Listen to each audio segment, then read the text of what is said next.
श्रीमद् भागवत महापुराण सनातन संस्कृति का वह रत्न जो केवल ग्रंथ नहीं, एक जीवित अनुभव है।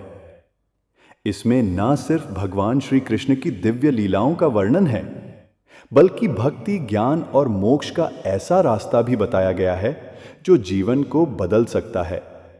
इस पुराण की शुरुआत होती है उस क्षण से जब राजा परीक्षित को श्राप मिलता है, सिर्फ 7 दिनों का जीवन शेष है।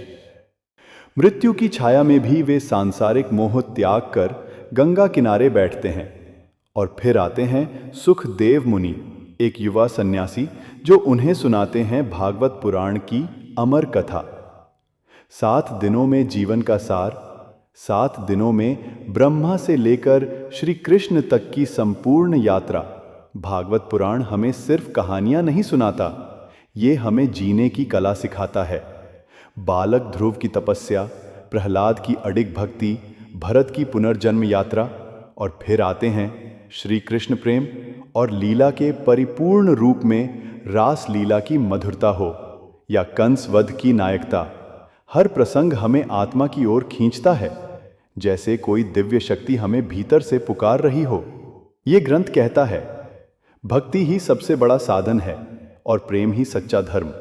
इसमें कहीं दार्शनिक गहराई है तो कहीं भावनाओं की बांट, और यही इसकी खासियत है कि हर हृदय से बात करता है।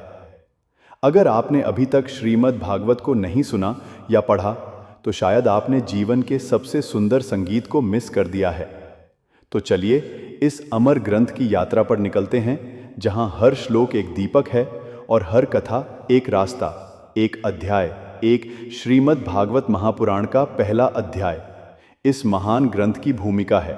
एक ऐसा उद्घाटन जो न केवल इसकी गहराई को दर्शाता है, बल्कि पाठक को भीतर तक झकझोर देने वाले प्रश्नों के साथ यात्रा की ओर अग्रसर करता है। इस अध्याय में व्यास मुनि की आत्मिक बेचैनी का चित्रण मिलता है। एक आर्षि जो वेद, वेदांत और महाभारत जैसे अद्भुत ग्रंथों की रचना के बाद भीतर से अधूरा महसूस कर रहा है। सवाल ये नहीं है कि उन्होंने कितना लिखा, बल्कि ये है कि उन्होंने क्या छूट जाने दिया। यही बेचैनी उन्हें नारद मुनि तक ले जाती है, जो उन्हें बताते हैं कि जब तक वे भगवान की लीलाओं और भक्ति मार्ग को नहीं लिखते, तब तक आत्मा को शांति नहीं मिलेगी। नारद मुनि स्वयं अपने पूर्व जन्म की कथा सुनाते हैं, कैसे एक सामान्य बालक मां की मृत्यु के बाद वन में चला गया और तपस्या करते हुए भगवान के दर्शन की लालसा में एक तपस्वी बन गया। वे बताते हैं कि ईश्वर का नाम, उनकी कथा और गुणगान ही वह साधन है जो किसी भी जीव को भव सागर से पार करवा सकता है। इस पहले अध्याय में ही भागवत पुराण की आत्मा का बीज बो दिया जाता है। धर्म, अर्थ, काम और मोक्ष से भी ऊपर कुछ है, और वह है परम भक्ति। ये भक्ति किसी लालच से नहीं, बल्कि प्रेम से जन्मती है, निस्वार्थ, निश्चल और निर्मल। कथा के बीच बीच में ऋषियों का संवाद है। नई मिषारण्य में एक महान यज्ञ चल रहा है और वहां 1000 वर्षों तक सत्य की खोज करने वाले मुनि सूत जी से प्रश्न करते हैं, इस कलयुग में जब धर्म का पतन हो रहा है, तब क्या कोई ऐसा उपाय है जिससे जीव मोक्ष पा सके? सूत जी उत्तर देते हैं, हाँ है, और वही उपाय है श्रीमद् भागवत। ये ग्रंथ उस श्री कृष्ण की कथा है जो साक्षात भगवान है और जिनकी लीला को सुनना, मनन करना और उस पर ध्यान करना स्वयं में एक तीर्थ है। ये अध्याय पाठक को यह एहसास कराता है कि भक्ति कोई सीमित नियमों से बंधी प्रक्रिया नहीं है, बल्कि एक जीवंत संबंध है जीव और ईश्वर के बीच, और यही संबंध बनता है भागवत कथा का मूल। अब एक सवाल जो इस अध्याय को पढ़ते समय मन में उठता है, जब स्वयं व्यास जैसे ज्ञानी को शांति नहीं मिली ज्ञान से, तो क्या केवल ज्ञान ही मोक्ष का मार्ग है, या उसके परे कुछ और भी है? शायद भक्ति। सोचिएगा जरूर, क्योंकि हो सकता है इसका उत्तर आपके भीतर ही छिपा हो। अध्याय 2। दूसरे स्कंद की शुरुआत होती है एक दिव्य और बेहद गहन वातावरण में, जहां राजा परीक्षित गंगा के तट पर सुखदेव मुनि से प्रश्न करते हैं, हे मुनिवर, जब मृत्यु निश्चित है और जीवन का समय सीमित है, तो मनुष्य को क्या करना चाहिए? ऐसा क्या कार्य है जो मृत्यु के समय भी उसे भय मुक्त बना सके? ये प्रश्न साधारण नहीं बल्कि पूरे भागवत महापुराण की दिशा तय करने वाला है। सुखदेव मुनि इसका उत्तर देते हुए जीवन का सार बताना शुरू करते हैं। वे कहते हैं कि जो व्यक्ति जीवन के अंतिम क्षणों में ईश्वर का स्मरण करता है वही वास्तव में सफल जीवन जीता है। इस संसार में जितना कुछ दिखाई देता है वह सब अस्थायी है। केवल भगवान की कथा, उनका स्मरण और उनकी भक्ति ही शाश्वत है। सुखदेव मुनि यहाँ स्पष्ट करते हैं कि जिस मनुष्य का मन सच्चे अर्थों में भगवान में लगा हो उसे ना कर्म की चिंता रहती है, ना जन्म मरण के चक्र की। वह केवल भगवान की महिमा को सुनकर, गाकर और उसका ध्यान करके संसार के सारे बंधनों से मुक्त हो सकता है। वे बताते हैं कि भक्ति की शुरुआत होती है श्रवण, सुनना से। जब हम भगवान की कथा सुनते हैं तब हमारा चित्त धीरे धीरे निर्मल होने लगता है और फिर वही सुनना एक दिन ध्यान और समाधि का रूप ले लेता है। इस अध्याय में ब्रह्मांड की रचना और उसमें परमात्मा की उपस्थिति का भी वर्णन है। सुखदेव जी बताते हैं कि भगवान की महिमा इतनी व्यापक है कि यह पूरा विश्व उनका एक अंश मात्र है। देवता, ग्रह, लोक और यहाँ तक कि समय भी सब कुछ उन्हीं से उत्पन्न हुआ है और अंततः उन्हीं में विलीन होता है। सुखदेव जी समझाते हैं कि यदि किसी मनुष्य को केवल एक ही क्षण का जीवन शेष हो तब भी वह उस एक क्षण में भगवान का नाम लेकर मुक्त हो सकता है। यह केवल कर्मकांड या ज्ञान की बात नहीं बल्कि अनुभव की गहराई है। वे कहते हैं त्वमेव केवलम कर्तव्यम हरो भक्ति अनन्य, यानी अंततः सिर्फ एक कार्य आवश्यक है, भगवान हरि में अनन्य भक्ति। इस अध्याय का भाव यह है कि मनुष्य का समय सीमित है, परंतु उस सीमित समय में भी अनंत को पाया जा सकता है। भागवत यह सिखाता है कि जीवन की अंतिम घड़ी में याद रखने योग्य केवल एक ही नाम है, नारायण। अब एक सवाल जो इस अध्याय के अंत में मन में अनायास ही उठता है, यदि केवल भगवान का नाम लेने से मोक्ष संभव है तो क्या हम अपने जीवन में उस स्मरण को प्राथमिकता दे पा रहे हैं या फिर व्यर्थ की चीजों में उलझकर उसे सबसे अंत के लिए टालते जा रहे हैं? शायद यही विचार हमें अपनी प्राथमिकताओं की फिर से समीक्षा करने के लिए प्रेरित करें, क्योंकि जीवन असीम नहीं लेकिन उसका उद्देश्य असीम हो सकता है।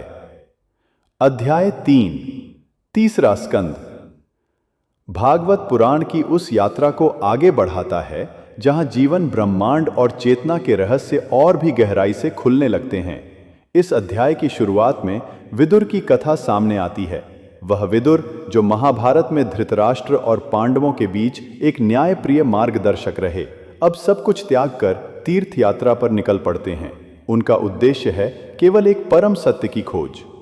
तीर्थ यात्रा के दौरान विदुर की भेंट होती है महान मुनि मैत्रेय से और वहीं से आरंभ होता है प्रश्नों और उत्तरों का एक ऐसा अमृतमय संवाद जो भागवत के दर्शन को एक और आयाम देता है। विदुर ब्रह्मांड की उत्पत्ति, भगवान की लीला और जीव की प्रकृति के बारे में प्रश्न करते हैं। मैत्रेय मुनि उत्तर देते हुए ब्रह्मा के जन्म और ब्रह्मांड सृजन की कथा बताते हैं। वे कहते हैं कि जब संपूर्ण सृष्टि शून्य में लीन थी तब केवल भगवान नारायण ही थे, साक्षात परब्रह्म। उन्हीं की नाभि से कमल उत्पन्न हुआ और उस कमल से ब्रह्मा जी प्रकट हुए। ब्रह्मा जी ने कई योनियों, तत्वों और लोकों की रचना की, लेकिन वे भी भ्रमित हो गए कि यह सब कैसे करें। तभी उन्हें दिव्य आदेश मिला, तप करो, यानी तप करो। ब्रह्मा जी ने हजारों वर्षों तक तपस्या की और तब जाकर उन्हें परम सत्य का बोध हुआ। यहीं पर एक बेहद गढ़ दर्शन सामने। तीसरे स्कंद में भगवान के वराह अवतार की कथा भी आती है। जब पृथ्वी राक्षस हिरण्याक्ष द्वारा पाताल में धकेल दी जाती है और भगवान वराह रूप में अवतरित होकर पृथ्वी को बाहर निकालते हैं। ये केवल प्रतीकात्मक कथा नहीं बल्कि एक संकेत है कि जब भी अधर्म पृथ्वी को डुबोने का प्रयास करता है तब भगवान किसी भी रूप में आकर संतुलन स्थापित करते हैं। इस स्कंद में देवभूति और कपिल मुनि की मुलाकात की भूमिका भी बनती है, जो अगले अध्यायों में आत्मा और प्रकृति के संबंध को और अधिक विस्तार से समझाएगी। तीसरे स्कंद की शिक्षा स्पष्ट है, ब्रह्मांड केवल भौतिक नहीं, ये एक दिव्य व्यवस्था है। और जब तक हम उस परम चेतना से नहीं जुड़ते तब तक सृजन भी अधूरा है, जीवन भी अधूरा है। अब एक सवाल जो इस गढ़ और रहस्यमय स्कंध के अंत में सहज ही मन में उठता है, क्या आज का मानव जो विज्ञान और भौतिकता की ऊंचाई छू रहा है, अपने भीतर के ब्रह्मा को जागृत करने का प्रयत्न भी कर रहा है, या वह अब भी उस दिव्य तप से विमुख है जो उसे सच्चा सृजनकर्ता बना सकता है? शायद इस प्रश्न का उत्तर ढूंढना ही हमारे जीवन की सबसे गहरी साधना बन सकता है। अध्याय 4। भागवत महापुराण का चौथा स्कंध एक नए आयाम की ओर बढ़ता है, जहां सृष्टि की प्रक्रिया, मनुष्य की वृत्तियां, अहंकार, भक्ति और त्याग का अत्यंत गढ़ मिश्रण दिखाई देता है।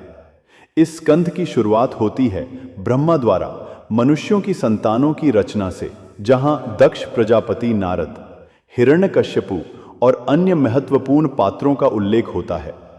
लेकिन इस अध्याय का केंद्र बिंदु है भगवान शिव, सती और दक्ष का प्रसंग कथा में। दक्ष प्रजापति, जो ब्रह्मा के पुत्र हैं और अहंकार से भरपूर हैं, एक विशाल यज्ञ का आयोजन करते हैं। वे जानबूझकर अपने जामाता शिव को आमंत्रित नहीं करते, क्योंकि उन्हें शिव की वैराग्यपूर्ण जीवन शैली और उनका सामाजिक नियमों से ऊपर उठकर रहना पसंद नहीं। सती, जो शिव की पत्नी है और दक्ष की पुत्री, जब बिना बुलाए पिता के यज्ञ में जाती है तो वहां उन्हें केवल अपमान ही मिलता है। ये अपमान इतना तीव्र होता है कि सती अपने ही पिता के यज्ञ में योगाग्नि से अपने प्राण त्याग देती हैं। ये घटना शिव को क्रोधित कर देती है और तब प्रकट होते हैं वीरभद्र, जो यज्ञ को विध्वस्त कर देते हैं और दक्ष का यज्ञ पूर्ण होता है, लेकिन उसकी गरिमा तभी लौटती है जब वह अहंकार से नहीं, श्रद्धा और विनम्रता से किया जाता है। इस स्कंद में ध्रुव चरित्र की भूमिका भी रचती है। वह बालक जिसे अगली कथा में हम अद्भुत तपस्वी और भगवान के महान भक्त के रूप में जानेंगे। पर उससे पहले भागवत यह स्पष्ट कर देता है कि परिवार, समाज, कर्म और ईश्वर, इन सब के बीच संतुलन बनाए बिना कोई भी स्थायी सुख नहीं मिल सकता। इस अध्याय की सबसे बड़ी शिक्षा यह है कि कोई भी तप, यज्ञ या धर्म कर्म तब तक अधूरा है जब तक उसमें अहंकार, दिखावा और अपमान का विष है। और दूसरी ओर सच्चा प्रेम जब अपमानित होता है तो वह केवल दुख नहीं लाता, वह संहार का कारण बन सकता है। अब एक सवाल जो इस गहन और भावनात्मक अध्याय के अंत में हमें आत्मावलोकन के लिए मजबूर करता है, क्या आज हम धार्मिक कर्म कांडों को श्रद्धा और विनम्रता से निभा रहे हैं, या फिर वे सिर्फ सामाजिक प्रतिष्ठा और दिखावे का साधन बनकर रह गए हैं? और अगर ऐसा है तो क्या हम भी किसी अदृश्य वीरभद्र को आमंत्रित नहीं कर रहे? शायद यह सोचने का समय आ गया है कि धर्म का सबसे बड़ा यज्ञ हृदय में होता है और उसका सबसे पवित्र अग्नि है अहंकार का दहन। अध्याय 5। पंचम स्कंद में श्रीमद् भागवत एक नई दिशा लेता है। यह अध्याय न केवल आध्यात्मिक ऊंचाइयों की बात करता है, बल्कि ब्रह्मांड की संरचना, कर्म के प्रभाव और पथ भ्रष्ट होने पर मानव आत्मा की गति का भी वर्णन करता है। यह स्कंद ध्रुव की भक्ति के बाद के समय से शुरू होता है और राष्ट्र प्रियव्रत, राजा अग्निद्र, ऋषभदेव और भरत की गाथाओं के माध्यम से आगे बढ़ता है। लेकिन इस पूरे स्कंद में सबसे ज्यादा प्रभाव छोड़ने वाली कथा है भगवान ऋषभदेव और उनके पुत्र भरत की। ऋषभदेव भगवान विष्णु के अवतार हैं, जो पृथ्वी पर एक आदर्श गृहस्थ और तत्वदर्शी राजा के रूप में प्रकट होते हैं। वे अपने 100 पुत्रों को शिक्षा देते हैं कि सच्चा जीवन वह नहीं जो केवल इंद्रियों की पूर्ति में बीते, बल्कि वह जो मोक्ष की ओर ले जाए। वे अपने राज्य को त्याग कर संन्यास लेते हैं और एक वीतराग, अव्यक्त जीवन जीते हुए देह का परित्याग करते हैं। यही कथा भारतीय दर्शन में त्याग और वैराग्य का चरम उदाहरण बन जाती है। उनके पुत्र भरत पहले तो एक आदर्श राजा बनते हैं, लेकिन फिर एक मोड़ ऐसा आता है जहां वे जंगल में तपस्या करते हुए एक हिरण के बच्चे पर इतना मोह पाल लेते हैं कि मृत्यु के समय उनके मन में वही हिरण बसा होता है। परिणाम स्वरूप वे अगले जन्म में हिरण की योनि में जन्म लेते हैं। ये घटना दर्शाती है कि मनुष्य का अंतिम विचार ही उसके अगले जन्म का कारण बनता है। ये भागवत का एक अत्यंत कर सिद्धांत है, लेकिन कथा यही नहीं रुकती। हिरण्योनि के बाद भरत एक और जन्म लेते हैं, इस बार एक जड़मती के रूप में, जिसे सब जड़ भरत कहते हैं। वे पूरी तरह से संसार से विरक्त होते हैं, लेकिन भीतर से पूर्ण ज्ञानी रहते हैं। वे संसार की निंदा, उपेक्षा और अपमान सहते हुए भी समत्व और करुणा से जीते हैं, और अंततः जब समय आता है तो वे भगवान के चिंतन में लीन होकर जीवन मुक्त हो जाते हैं। पंचम स्कंध में ब्रह्मांड की वैज्ञानिक रचना का भी अत्यंत रोचक विवरण है। सप्तद्वीप, सप्तलोक, सूर्य और चंद्र की गति, नर्क और स्वर्ग की कल्पनाएं, और यह सब केवल मिथक नहीं बल्कि एक गहरे आध्यात्मिक प्रतीकवाद से भरा हुआ है। यह स्कंध हमें यह सिखाता है कि जीवन एक यात्रा है, लेकिन यह यात्रा केवल बाह्य नहीं, आत्मा के स्तर पर भी घट रही होती है। भागवत यहाँ स्पष्ट करता है कि सबसे बड़ा बंधन मोह है, चाहे वह किसी प्रिय प्राणी का हो, सत्ता का या ज्ञान का। और यदि मन अंत तक उसी में उलझा रहा तो आत्मा बार बार उसी चक्र में फंसती जाती है। अब एक सवाल जो इस पूरे अध्याय के अंत में हमें भीतर से झकझोरता है, अगर आर्षि भरत जैसे ज्ञानी भी एक भोले से हिरण के मोह में बंधकर पुनर्जन्म के चक्र में पड़ सकते हैं, तो क्या हम अपने दैनिक मोह को पहचान पा रहे हैं, या वे धीरे धीरे हमारे अगले जीवन की दिशा तय कर रहे हैं बिना हमें पता चले? यह प्रश्न केवल ज्ञान नहीं, एक चेतावनी है कि जीवन की अंतिम घड़ी कोई और नहीं लाएगा, वह हर दिन हमारे छोटे छोटे विकल्पों से बन रही है। अध्याय 6, षष्ठ स्कंध। भागवत महापुराण का वह चरण है जहां जीवन के सबसे सूक्ष्म और सबसे निर्णायक तत्वों की पड़ताल की जाती है। पाप और प्रायश्चित, अपराध और क्षमा, मोह और मुक्ति। इस स्कंध की कथा पूर्व स्कंधों की तुलना में और भी व्यावहारिक हो जाती है, क्योंकि इसमें यह बताया गया है कि जब मनुष्य पथ भ्रष्ट हो जाता, विष्णुदूत यमदूतों से कहते हैं कि जिसने एक बार भी ईश्वर का नाम लिया हो उसका पाप नष्ट हो जाता है, बशर्ते वह नाम भीतर से निकला हो, चाहे डर से ही क्यों ना निकला हो। इसके बाद यमराज स्वयं अपने दूतों को शिक्षा देते हैं कि मनुष्य के कर्मों का लेखा जोखा रखना उनका कर्तव्य है, परंतु वे उस व्यक्ति को नहीं छू सकते जिसने भक्ति का मार्ग चुन लिया हो। अजामिल की कथा बताती है कि पुनरुत्थान संभव है और भगवान की कृपा कभी भी कहीं से भी प्राप्त हो सकती है। इस स्कंध में अन्य कई कथाएं भी आती हैं जो यह स्पष्ट करती हैं कि पाप के बाद पश्चाताप का मार्ग हमेशा खुला होता है, लेकिन वह पश्चाताप केवल कर्मकांड नहीं, आत्मा की सच्ची पुकार होना चाहिए। यह भी बताया गया है कि यदि मनुष्य केवल दिखावे के लिए, डर के कारण या समाज के दबाव में प्रायश्चित करता है तो वह स्थायी समाधान नहीं होता। केवल भक्ति, विनम्रता और अपने दोषों की सच्ची स्वीकृति ही जीवन को सही दिशा दे सकती है। षष्ठ स्कंद का सबसे बड़ा संदेश यह है कि भगवान केवल निष्पापों के नहीं बल्कि पापियों के भी तारणहार हैं, बशर्ते वे उनकी ओर मुड़े। भागवत यहाँ धर्म को दंड और भय से मुक्त कर प्रेम और क्षमा के आलोक में स्थापित करता है। अब जब हम इस अंतिम स्कंद पर पहुंचते हैं तो यह स्पष्ट हो जाता है कि श्रीमद् भागवत केवल एक पुराण नहीं बल्कि आत्मा के विकास का मार्गदर्शक ग्रंथ है। यह केवल देवताओं की कथाएं नहीं बल्कि मानव के भीतर बसे ईश्वर को पहचानने की प्रेरणा है। तो अब एक प्रश्न नहीं बल्कि एक आत्मचिंतनात्मक सुझाव, क्या हम अपने जीवन में उस एक नारायण शब्द को जागरूकता के साथ, श्रद्धा के साथ नियमित रूप से स्मरण करते हैं? अगर नहीं तो शायद आज से इसकी शुरुआत हो सकती है। दिन में केवल एक बार सही लेकिन पूरे भाव से भगवान का नाम लेना। यह केवल परंपरा नहीं, आत्मा की सुरक्षा है। जीवन में आगे बढ़ने के लिए भागवत हमें यह रास्ता दिखाता है कि पहले खुद को पहचानो, अपने दोषों को स्वीकारो, ईश्वर की ओर झुको और हर दिन थोड़ा थोड़ा खुद को सुधारते जाओ। ईश्वर दूर नहीं बल्कि हर उस क्षण में पास हैं जब हम उन्हें भीतर से पुकारते हैं, क्योंकि अंततः मोक्ष कोई गंतव्य नहीं, वह तो भक्ति की हर सांस में छिपा एक अनुभव है।